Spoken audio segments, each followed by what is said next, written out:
Olá! Hoje a nossa aula é sobre estequiometria. O nome pode parecer assustador, mas é uma coisa tranquila. Você no seu dia a dia já faz isso. Essa matéria é uma questão garantida no seu vestibular. Preste atenção, se concentre, que certeza é uma questão sobre isso. No seu dia a dia, por várias vezes, você manipula quantidades, não é? Vamos ver uma cena para você entender o que eu estou dizendo. Hoje à tarde, você animado lá fazendo um bolo. Dá uma olhadinha na tela. Você ou sua mãe começam a pegar lá um copo de leite, xícaras de farinha, não é? Então você está manipulando quantidades. Você vai seguindo uma receita e dá um bolo maravilhoso. Vamos supor que você convidou mais alguém e fala assim, nossa, acho que eu vou dobrar a receita. Então quando você vê uma receita de um bolo, ela tem dois aspectos. Ela dá qualidade, quem são os ingredientes, e te dá quantidades. Se você vai dobrar a receita, você dobra a sua farinha? Claro que não, você dobra tudo para manter uma coisa chamada proporção. Na química, a mesma coisa. Um químico é como sua mãe ou você fazendo um bolo. Nós vamos ao laboratório e vamos manipular a matéria. Vamos manipular quantidades, não é? Então essas quantidades têm uma proporção que deve ser seguida. Assim como a sua mãe olha a receita, nós na química precisamos de uma receita. Aonde na química encontra-se essa receita? Na equação química. Dá uma olhadinha na equação como exemplo. Então você olha para uma equação, você vê nitrogênio reagindo com hidrogênio, produzindo amônia.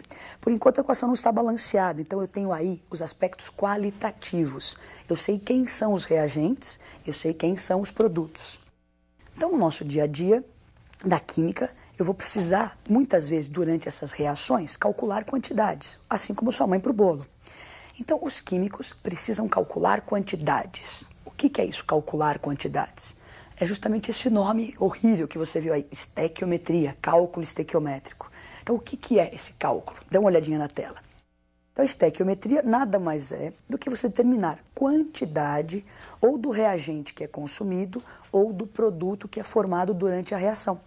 É uma coisa que, assim, não tem como um químico se livrar. Por quê? Nós vamos trabalhar com a matéria, vamos manipular a matéria, reagir, interagir essa matéria.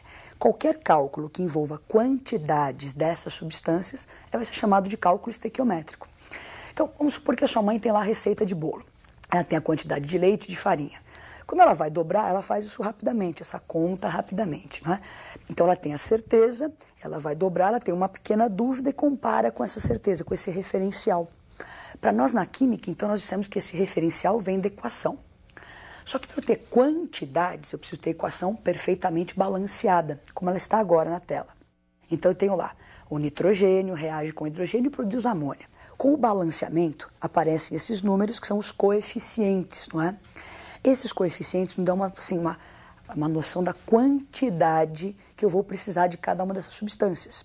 Se você olhar a próxima tela, você vai ver que esses coeficientes nos dão a proporção em mols. Então, esse coeficiente 1, ele me dá a proporção. 1 mol de nitrogênio irá reagir com 3 mols de hidrogênio e irá produzir 2 mols de amônia. Então, você vê, nós já aprendemos na outra aula, na aula anterior, que 1 mol, ele equivale a uma certa quantidade. E quando eu tenho mol, dá para relacionar com outras quantidades. Vamos lembrar um pouquinho da aula anterior, então. Olha na tela. Quando você faz o balanceamento e você tem a certeza em mols, é bom que você se lembre que aquele mol é uma quantidade, mas que eu também posso relacionar com um certo número de moléculas, com a massa molar, e que se for um gás, com um certo volume, que é o 22,4 litros. Então, ter o mol no balanceamento, indiretamente, é ter moléculas, é ter massa, é ter volume. Vamos relembrar o que a gente já contou agora. Cálculo estequiométrico é esse cálculo de quantidades. Assim como a sua mãe calcula quantidades quando vai dobrar a receita, os químicos também vão calcular quantidades. Então nós precisamos de uma receita que tenha qualidade e quantidade. Para nós, na química, essa receita é a própria equação balanceada. Então sempre que você ler um exercício e ele questionar quantidades das substâncias, você vai precisar ter a equação da reação dessas substâncias perfeitamente balanceada e organizar a sua dúvida usando essa própria equação. Então, a nossa certeza, a nossa receita na química está na equação. Vamos fazer um exemplo agora? Então, vamos fazer alguns exercícios, na verdade, para treinar esse cálculo estequiométrico, que é uma coisa importante. Não se esqueça. Então, vamos pegar o primeiro exercício.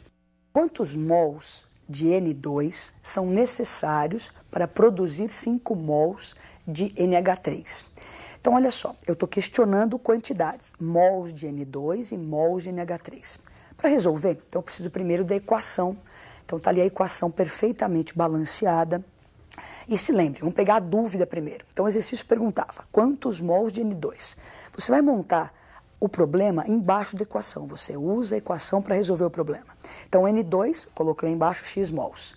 Quantos de N2 para produzir os 5 de NH3? Então, embaixo do NH3 estão lá os 5 mols. Agora, essa é a minha dúvida. Eu preciso compará-la com a certeza. Aonde nós químicos vamos buscar essa certeza? No balanceamento da equação. Então, agora aparece a certeza. A certeza sempre dada em mols.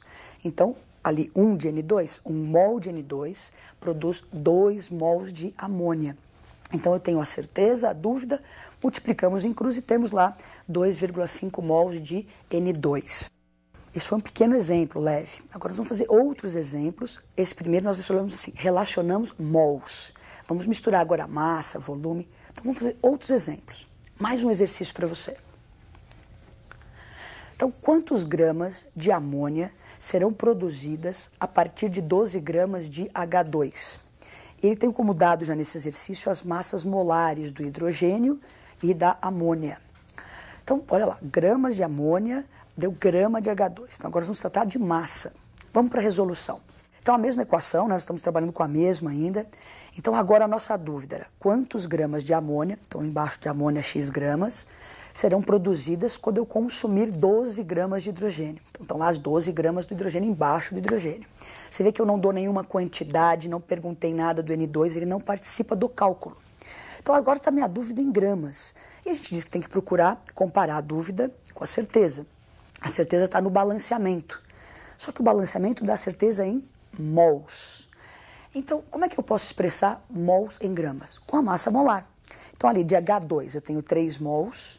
Então, eu vou precisar, a massa molar já foi dada, era 2 gramas. 3 mols, 3 vezes 2 gramas. Então, nós estamos expressando mol em gramas. No caso da amônia, 2 mols, 2 vezes 17 gramas. Multiplicamos em cruz. E daí você tem a resposta. 34 gramas de amônia. Você acabou de ver um exercício em que as relações trabalhavam com a massa. Então lembra, dúvida, certeza, estava em mols, eu transformei mol em gramas. Então você tem que criar uma metodologia para resolver os exercícios. Ler com atenção, ter a equação perfeitamente balanceada, pegar os dados do problema, encaixar embaixo da equação das substâncias que estão sendo tratadas, comparar aquela dúvida com a certeza. Se a certeza não for em mol, é isso que nós fizemos, transformem o mol na unidade que for necessária. Nós vamos fazer mais 2 exercícios. Então, vamos ao exercício. Leia a tela comigo.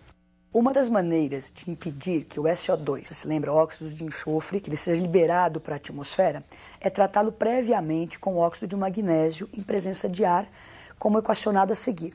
Então, no exercício ele dá já pronto para a gente aí as massas molares do óxido de magnésio, que é o MgO, e do dióxido de enxofre, que é o SO2. Então, tem as massas molares dadas.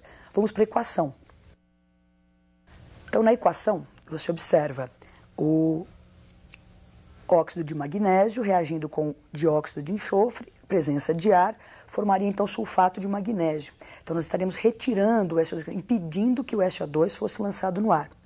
Agora ele quer saber o seguinte, quantas toneladas de óxido de magnésio são consumidas no tratamento de 9,6 vezes 10 a terceira toneladas de SO2.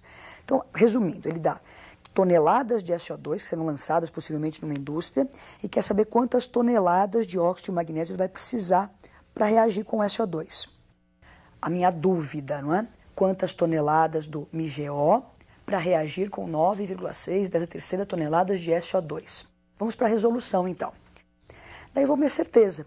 A certeza, você se lembra, que está no balanceamento da equação. Então, ali não tem nenhum número, quer dizer, 1 mol de cada uma das substâncias. Então, 1 mol, para se expressar em massa, lembra que tem a massa molar. Então, 1 mol do MgO, 40 gramas. 1 mol do SO2, 64 gramas. Você fala, nossa, mas está confuso, é grama, tonelada? Aí a proporção se mantém, eu posso calcular dessa forma que o resultado será o mesmo, a proporção entre as massas vai se manter. Se você transformar, vai dar a mesma coisa. Então, multiplicando em cruz, nós vamos encontrar a resposta que dá lá, ó, 6 vezes 10 a terceira toneladas de óxido de magnésio, resposta letra D. Agora nós vamos fazer mais um exercício. Essa matéria, como já dissemos, é extremamente importante, tem que se treinar, fazer exercícios. Há uma gama muito grande de possibilidades, então só o treino vai te dar essa segurança para fazer bem a sua prova no vestibular. Então, mais um exercício. Combustível e importante reagente na obtenção da amônia e de compostos orgânicos saturados, o hidrogênio pode ser obtido por essa reação. Então você tem NaH, que é o hidreto de sódio, reage com água, formaria o hidróxido de sódio, que é o NaOH, e o gás hidrogênio, que é aí que nós estamos questionando, que é um importante combustível. A pergunta: quantos litros deste gás, nas condições ambiente, podem ser obtidos pela hidrólise de 60 gramas de hidreto de sódio? Então você já tem a equação, ela já está balanceada, e tem os dados do exercício, né? Volume molar, você vê que nós não estamos na CNTP. Então, nessas condições que ele diz ambiente, ele nos dá o volume molar, que é 24,5 litros por mol. E também já temos a massa molar do NaH, do hidreto de sódio, 24 gramas por mol, e as alternativas. Então, vamos lá. Primeira coisa para resolver o exercício. A equação, nós já temos, ela já está balanceada. Você copia a equação. Vamos ler o exercício, pega-se os dados e encaixa embaixo da equação. Então ele queria saber quantos litros do gás seriam produzidos se eu partir de 60 gramas do hidreto. Então lá, X litros, 60 gramas. Agora aquela coisa, a dúvida, vou comparar com a certeza. De novo, aí no balanceamento não aparece nada, eu subentendo 1 mol de cada substância. Então 1 mol do hidreto, eu tenho que expressá-lo em gramas, porque a minha dúvida está em gramas. Então 1 mol, a massa molar do hidreto era 24. Do outro lado, a minha dúvida está em litros. Então eu vou expressar o mol em litros. E 1 mol desse gás nas condições ambientes, 24,5 litros. Multiplicamos em cruz, encontramos a resposta, 61,2 litros de gás hidrogênio. Então você viu vários exercícios, né? Há uma gama muito grande, já falei várias vezes para você treinar essa matéria, ela é extremamente importante. Então o que era cálculo estequiométrico? Ler um exercício, pedir o cálculo de quantidades de substâncias que participam de uma reação, isso é estequiometria. Então, ler, ter a equação, encaixar os dados, não é? É assim que tem que se fazer, com essa metodologia que nós vimos aí em vários exercícios. Treinem. Até a próxima aula.